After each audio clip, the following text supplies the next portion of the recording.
mu bisanzwe umuntu yamaze kubabazwa rimwe amaze kubabazwa rimwe ijya kabiri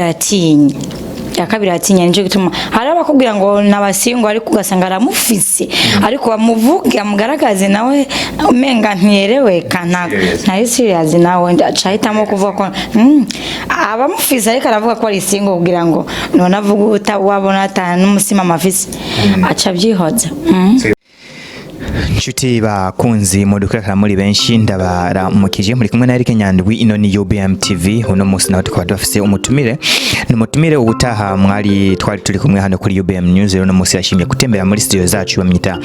Vestine Hakingi ubwa mbere na mbere bwo nimba utarakora subscribe kuri no channel maze kore subscribe kugira ngo uzurabona ibindi biganiro tuzoshiraho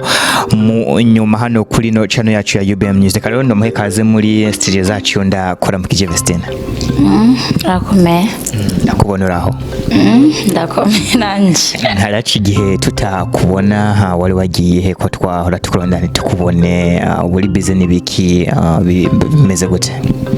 Ubuzima bisanzwe gusa niho mbandi Brazil ubuzima buragoye akazi n'ibindi no kuruhuka. So ubutaha abantu benshi bashatse kumenya uriwe urabona ko interview yawe yakurikiranye n'abantu benshi cyane rero nasomye ama comment bifuza kumenya uriwe ubuzima bwa misi yose uko bumeze. Rero reka kugira ngo abantu ndabashike ku mayange interview nyayo ntirashikirwa ariko reka manzina mubaze ibintu bibaye kugira abantu manze mumenye uko ameze. Vestine wewe before uva mu rugo nike kintu uraba ku mubiri wawe uteza kuba wujuje udashobora kugenda hanze icyo kintu kitari ku mubiri wawe? Kubego kwanza ndiraba kamera kuba nikwejeje nabyo bintu manza kuraba kugira nsohoke ku mubiri abavuga ati bagenda bafite isaha ibiki ku ruhande rwawe cyo nibisanzwe nshobora kugenda atanda kimwe mfise ariko nshaka kugenda nikwijije basi ku ruhande rwa makeup nibisanzwe makeup ndarayikora gake kubera ko tabayikora rero ntabwo ari beza ni beza kira muntu n'ivyo akunda ariko nje nta nkunda ntangira nta ibyo nshoboye birangora uyikora rimwe na rimwe iyo bishitse. Hanyuma ku mubiri abakobwa bashira ibintu byinshi barashira ibintu by'ingohe baratoboza amatwi ntitubona kutoboza amatwi we biva kuko utabikora ntabwo bikubera cyane? Birambera ariko ntabyo nkunda nko gutoboza amatwi kwanza ndabitinya. Makeup za buri munsi menga sinoba ndi mwiza kandi yemera nje nta buri munsi yapana ariko ni bivana kumbure niko atanu umwanya ndabifite nta n'umwanya ndo rero ujye uzobona guma bikora afite umwanya wavyo kandi arabikunda. Hanyuma rero Vestine mu buzima bwa misi yose uri umuntu ukunda iki umuntu akubaje ati Vestine ukunda iki mu busanzwe mu buzima bwawe bwa misi yose? Nkunda amahoro kabisa. Amahoro ushatse kuvuga ukunda amahoro ni amahoro ni ibintu byinshi ntukunda abantu bakubuza amahoro cyane? Sinkunda umuntu ambuza amahoro, sinkunda gushwana n'abantu, sinkunda kubona abantu bababaye kwanje nshaka kubabara. Nkunda ubuzima bwiza bw'amahoro. Amaze kwabazwa mu buzima? Bad. Vugisha kuri handi kindi gihano bisaga abantu bose bakumenye kuko baragukunze baragirane kubabaza bad. Byawe bimaze gushika ariko ntabyo marura sindavyibuka kiretse ndabitekereje. Hari umuntu yigeze kumbabaza ndagushavura gasa ukunda gushavura uzagabanya ishavu. Ego Vestine rero uno munsi ubutaha twari kumwe mu gihaniro baragikunze cyane abantu bipfuje ko twakugarukana kugira ngo wishure ku bibazo bitandukanye. Rero hari ubushakashatsi biri kugwa muri Amerika bwerekanye yuko abakobwa benshi cyane nko 90% usanga ari abasingo badafise abakunzi. Benshi bipfuje kumenya ati biva kuki abakobwa usanga badafise abakunzi bahitamo kwibera singo. Wibaza kibazo ari cyaha? Guhitamo biragoye. Ntabyo bahitamo nuko baba barabigerageje byaraserega kasura heba usanga arakundanye bakamunanira. Abahungu nabo baragoye. Ndakabona menga uri mu buzima umukobwa iyo agumye ahindura abahungu bamwita indaya rero akabona umenga baramuzi na fulani bamuzi n'uyundi rero agumye abandanya byo mutera ikibazo agahitamo kubyihoza. Ntiwibaza yuko kumbura bavuga ati jewe gukundana nuno kumbura ugasanga kumbura uwo mungu nta migambi afise ugasanga avuga ati ntakeneye gukunda cyangwa ugasanga kumbura n'uwo mukobwa ntabwo yihishizire yuko yokundwa n'abandi akibaza ko mu mabaza wibaza ko ari cyo kibiterana cyo nyene. Mu bisanzwe umuntu yamaze kubabazwa rimwe amaze kubabazwa rimwe ijya kabiri aratinya yakabiri atinya nico gituma hari abakubwira ngo nabasingo ariko ugasanga aramufise ariko bamuvuge amugaragaze nawe umenga ntiyerewe kana nta serious nawe acahitamo kuvuga ko abamufise ariko aravuga ko ari singo kugira ngo none avuga wabona atana n'umusima amafise aca byihoza. So bibaza yuko ari yo mpamvu abakobwa benshi barabasingo nti banka kubabara byo no kwitesha agaciro buriya umubabaro nawe urashobora gutuma ukora ibintu utokoze ugasanga abantu bagutaye kutariko batera barababara nyene bakavye. Hari nk'abakobwa kenshi nkunze kuganira nabo kumva barambwiye yuko bivanye na relationship zabo baciyemwo mbere bakumva gukunda n'undi muntu ko azohava babaza nka kwa kundi nyene nk'uko vyabaye bwa mbere. Wowe wibaza ko icyo kintu naco cyo kibatuma batipfuza kugenda mu rukundo n'undi muntu ko bibaza ko ivyo undi muhungu yabakoreye mbere ko bishobora kwibonekeza kandi nabyo birashika kubera ko amajambo y'ububeshi araharura uriya kwanza yaje mu nziri yambuye amajambo meze ntacyo atankorera ariko mu nyuma yarahindutse atani impamvu biboneka bivuyeko rero biramugora kugira ngo yizere undi aje nkawe kubera abahungu bamenga baza kumwe gute baza kumwe gute na nze baza baciye bugufi amunga ariko ndera umukobwa yo kibaza ariko ari hane ibyaha bakunda kuzara abantu batekereje baciye bugufi bumvira yani naho uri kuramuhanura akikira kurondera naho umuhanura ikintu ntiyanka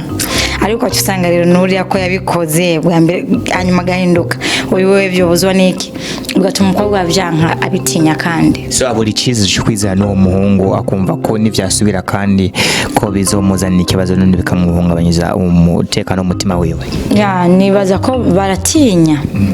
kubera usanga yarababaye yarabona umuntu ntabishashuzanye byo tuma akwizera akabona umenga ni babandi nyene nta nigihinduka. None ko bibaza ko abahungu iyo ngeso bibaziva ku kindi kutanyurwa n'umukobwa umwe canke biva ku mpamvu ya abahungu nje nkunda kuvuga ko batyemera kubera umuhungu yemera agaragaza umukunzi n'ibyo amaze kumukora n'urukundo rwiwe ariko baraba batarashakangira kubaka kumbure ariko n'abakobwa harabagoye abakobwa usanga nabo nyine batari tayari abahungu gusa baba batari tayari n'urukundo ariko hariho n'abakobwa nyine usanga nyine yani arakwemeye wowe uri serious ariko wowe ntari serious kubera ko yamamara ni ware kubera bose ni kuco kimwe mengo umukobwa ariko araguteshereza umwanya wawe. Nje gituma usanga nk'umuntu ahisemo gukunda uwundi mukobwa usanga ufite abakobwa babiri cyangwa agaheba umukobwa akagenda ku wundi ya none ingeso yabo mbi ingeso y'abombi y'abahungu kuko ntiwavuga ko ariko arakunda abakobwa babiri ngo bisigura ko batandukanye abasubye batandukanye ko ingeso mbi ndeba ariko ariga ko yemera cyangwa ko bamukunda nje ndananirwa kubatahora. Iki uhanura abahungu bameze nk'uko usanga afise nk'umukunzi ariko at the same time ugasanga ariko araje mu bandi bakobwa kandi afise umukunzi uwiwe no kumubabaza kwanza bashaka kubiheba kubera ko umukobwa uri kuramubabaza umukobwa rero mubabaje ni ibintu bitamuvamo kandi bishobora gusiga byubatse ikintu mu buzima bwiwe ugatuma azoboneka ejo nabi akabona ko ari umuntu menga nta musima mafise nta gihagararo cy'ubuzima afise ntari serious n'ubuzima bwiwe kandi bitewe nawe rero abahungu bafise iyo ngeso shana ingeso mbi kubera ko nsanga benshi nkunze gusanga ari ibintu bitakaza abakobwa n'abantu bizera cyane kurusha abandi bantu rero iyo uri kuramuvanga yana umutuma atizera no kwizera n'abantu bamwe bikanatuma abana n'abakobwa babi b'ingeso mbi umutima mubi ivyo abahungu bakwiye kubiheba. So umuhungu uriko uratwumviriza mu bisanzwe ko iyo ufise umukunzi gumana n'uwo mukunzi umwe nta mpamvu zo kugira mu bandi bantu ko mu bisanzwe abahungu bafise kamere sinzi ko ariko Imana yaturemye usanga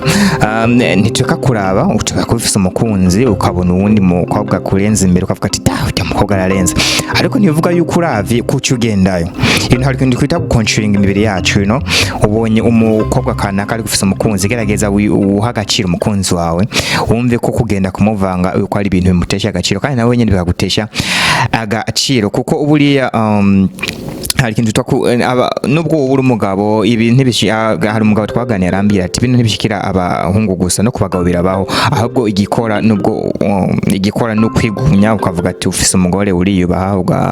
ukagerageza controlling umubiri wawe like control your body no mubiri ntugutware mu vyikene hafu nawe ucijana navyo so ahubwo ni kugerageza kugira nte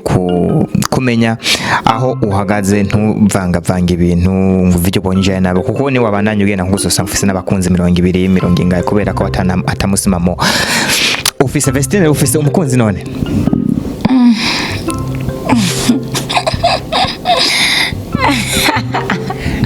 twishyure ufise umukunzi sinzi byo ntabyo nzi biraboneka nushaka kuvugisha uko rivugisha ufise umukunzi tekereza oya ntabyo ngira ubundi musinzi babyishyura ko ntabyo ndara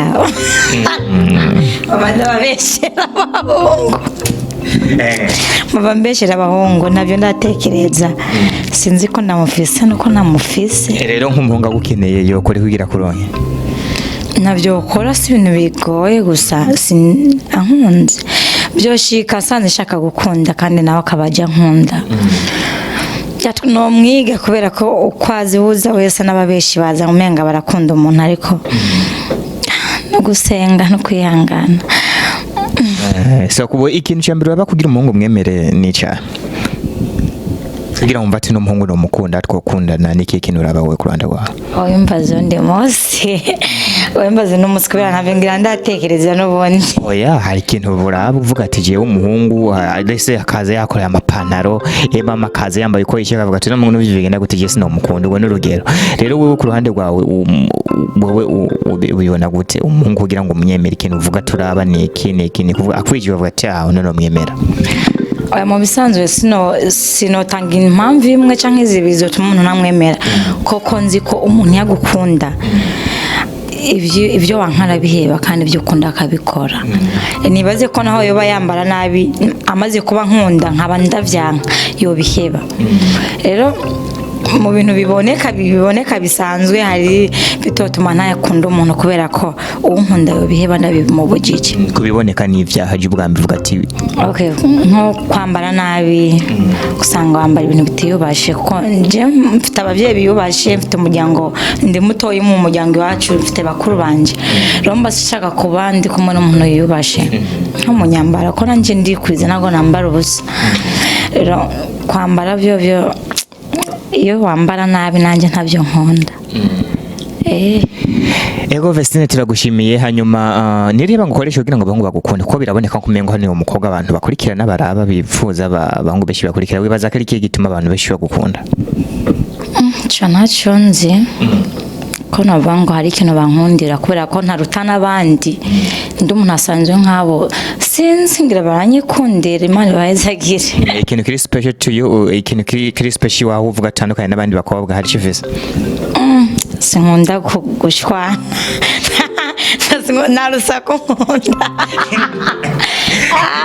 cyane ko n'abandi bakobwa ibintu byo guteranya ntabyo nkunda kandi ndi umuntu afite wivu n'umuntu ngo warosiki afisiki nta wivungira kabisa so nije utandukanye n'abandi bakobwa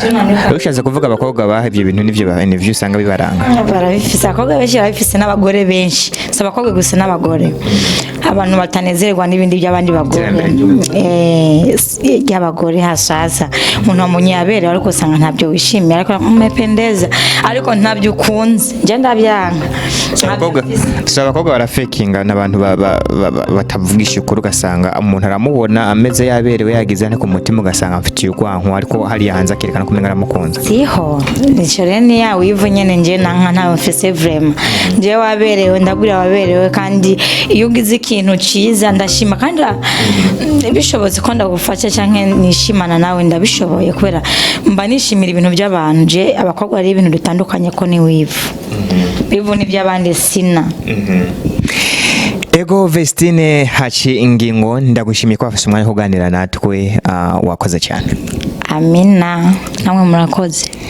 Ego ndabitse ko ino yari UBM News nkaba ndi Eric Nyandwi hakaba ari genda bashiza kino kiganiro ndabibutse gukurikirana kuri